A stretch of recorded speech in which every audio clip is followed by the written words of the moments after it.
Back in the day, at the age of 13 or so, the peak of tweenhood, my consumer life was pretty much as hectic as my transition to high school.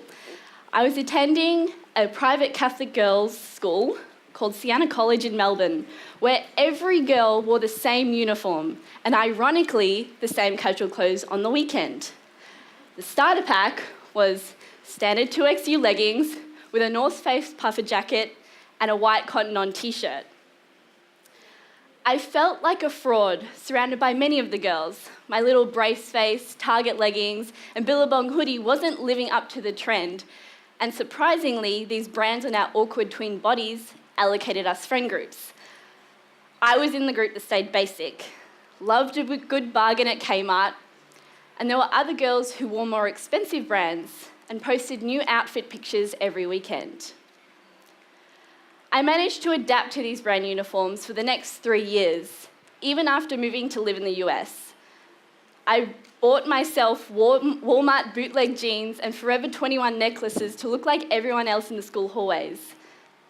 I left Australia with 1 suitcase and returned with an extra 2 overweight.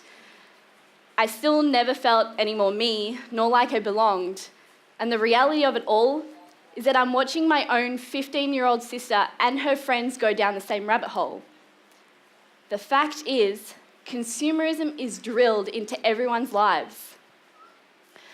But looking at the audience now, though, I know we feel as though consumerism is far removed from this green image that our community has.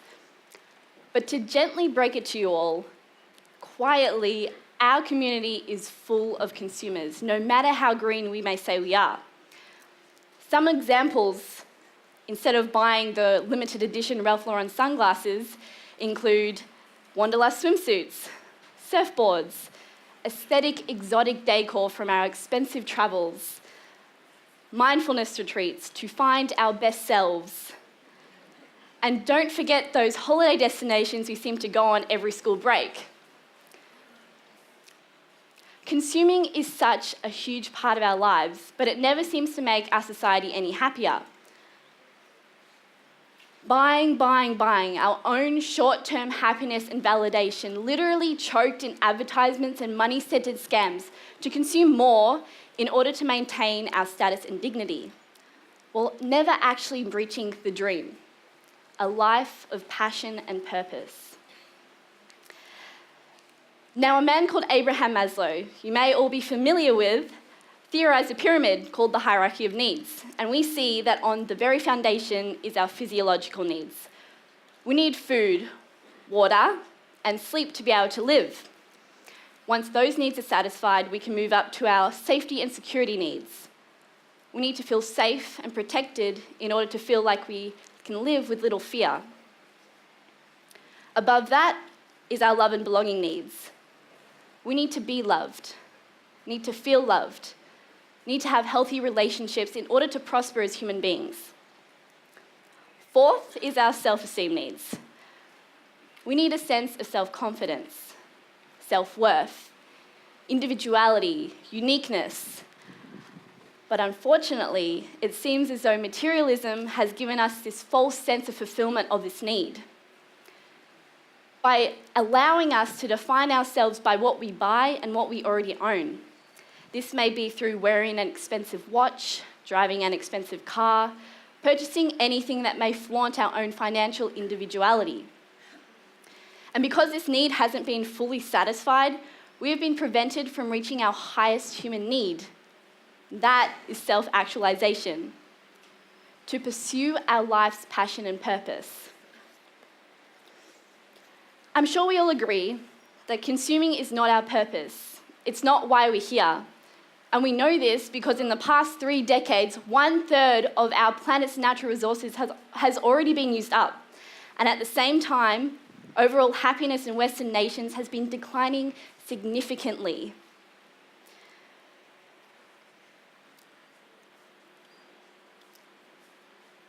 Now, symbols of power have always been a part of human civilization. But consumerism, the modern day version, was an idea only first thought about in the 1700s by a man called Adam Smith. Now, Adam Smith was a posh British capitalist at the time the trade routes were opening up in Britain, and he wrote a book called The Wealth of Nations. In it, he said that individuals must be unleashed to seek their own selfish economic interests. Capitalism was born with consumerism at its very heart. The Industrial Revolution followed along after, with businesses now able to produce goods en masse and keep up with society's demands for cheap and luxurious goods. Not only was this the beginning of the consumerist, machine-powered society we now live in, but also marked the death of self-sufficiency, when we were able to provide for ourselves by making our own foods and farming and making our own clothes. With the Industrial Revolution came along the free trade system, when all our needs were now projected onto high powers, such as the government and corporations. Now, looking back at Maslow's hierarchy of needs, we're able to see how consumerism has managed to hijack the fulfillment of our self-actualization needs. We are actually told to, and conditioned by Western culture, to feel like we need to consume more in order to maintain our position in society, while forgetting to focus on the present, what we have now. What makes us happy? What makes you, you? We're not the first to realise this, however. A man called Karl Marx in the late 1800s focused on the menacing elements of capitalism and said that we are prevented from using our own ancestral skills to provide for ourselves and communities, that we are essentially opposing our own human consciousness, that human history is man creating itself through labour.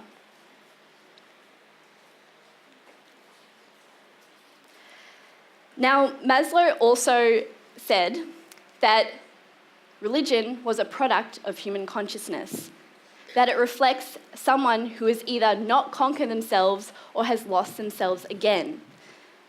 And I mean, we could consider modern day consumerism a religion, right? We all know someone who has lost themselves to Adidas, Dior, and Supreme. Even Tel Aviv and Duke University of Business conducted a study a few years back looking at the correlation between brand reliance and religion. And they found that when atheists were faced with a choice between self-expressive items such as Ralph Lauren sunglasses and the Target brand version, they were most likely to choose the prestigious and more expensive option. Clearly, our lack of disconnection has made us unconscious disciples to the religion of modern-day consumerism. Now, looking at the audience now today, though, I know we don't consider this sort of consumerist behaviour being part of our community, but we are still consumers. So what exactly are we contributing to this capitalist society? The answer to that is trash. We all produce it. In fact, our society is practically addicted to it. Literally everything with a man-made influence in production is packaged in some form of non-degradable material and then thrown straight into the garbage can. Noticing that this was a consumer problem, 7 months ago, I became zero waste.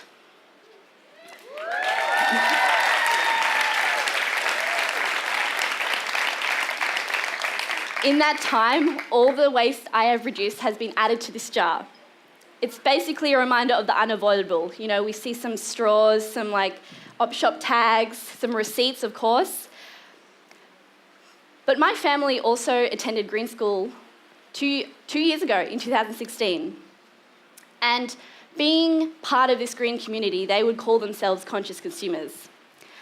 But after auditing their trash production over a week in Melbourne, I found that 99.9% of our household trash emissions came from what they added to their consumption activities, with the other 0.01% coming from what I added to my jar. when in reality, that thing is not going into the landfill, reducing emissions even further. As an individual, I'm choosing to limit my trash production when possible. All that is left to purchase is unprocessed, natural, sustainable products. But I know this sounds like an extreme idea, so hear me out. Just imagine if all of us here today in our green school community became zero waste. If we ditched the out of sight, out of mind mindset. If we only consumed what we need and not what we want. We would be serious about being green then, right? I started this project a year ago after watching Minimalism, a documentary by Ryan Nicodemus and Joshua Fields, and watching it was like a wow moment. Like, wow, I don't have to consume more to feel like I belong or to be happy. I just have to focus on the connection I have with myself and others around me to find this sense of happiness in my life. Sounds easy, right? This is a part where I tell you it's actually really hard to change what we've been conditioned to do our entire lives. But I mean, the beginning was easy. All I had to do was rid myself of all the bits and bobs in my shelves, like the costumes I knew I never wore or added value to my wardrobe. But once it got to the bigger things, the things I let define myself, it took me days, months, to decide whether those items added value to my life, whether I wanted to keep them. I was forced to focus on the connection I have with myself and the others around me, something I take for granted every day, what makes every human the happiest, and that is strong relationships. And one day, after sitting on my balcony, my bamboo balcony, looking over my permaculture garden I created, over the banyan tree in the Balinese jungle, I began to feel this new sense of belonging as a minimalist. In fact, these three concepts, Tri Hita Karana, is a concept well known to Bali. In other places, it could be called human connection, the connection between us, others, and nature. The three reasons for well-being and prosperity, and what I have found to be the very foundation of what sustainability is. So looking at the sustainability compass, we see that minimalism has a positive effect on all three aspects. However, economy is a missing link. And it makes sense, right? We can't implement a minimalist lifestyle into a capitalist linear economy, because products are made and then disposed of. Inequality is constantly rising. So much trash is wasted, as well as energy being blasted out into nowhere, that it simply doesn't work. So, an alternative to this would be a system where we see the circulation of all energy, where we can see how our actions affect the world around us. A circular one. But to be able to move to this type of system, we have to move past our biggest barrier, the prevalence of greed and disconnection.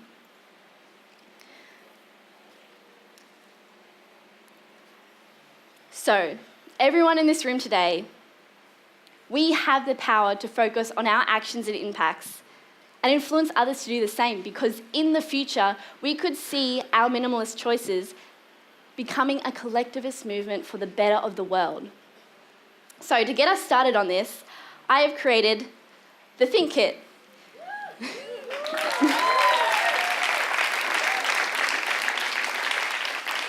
In collaboration with Tree Handkerchiefs, to ask consumers to simply think. It's made from all upcycled materials sourced from local enterprises on the island of Bali, with all profits going back to grassroots organisations in Kalimantan protecting our last remaining rainforests. So, us as consumers have the choice to re-establish our human consciousness. without consuming mindlessly and ignoring our own curiosity. Green School. You want to set a sustainable example for the wider world. You want to walk the talk every day, and I'm sure we all agree we believe in green living. So why not do that every day? Walk the talk anywhere we are. For me, walking our Green School talk means making conscious decisions. What do you truly need in your life? Perhaps start by going home today and seeing if anything in your closet actually brings you deep value or deep joy. It means meditation for gratitude, because consumerism is fueled by insecurity and can be remedied by mindfulness. It means connecting to our natural world. Think self-sufficient. You could start by creating your own permaculture garden at home like I did. It means think about reducing your consumption. From your waste production to your brands in your closet. We know we can't buy the real us.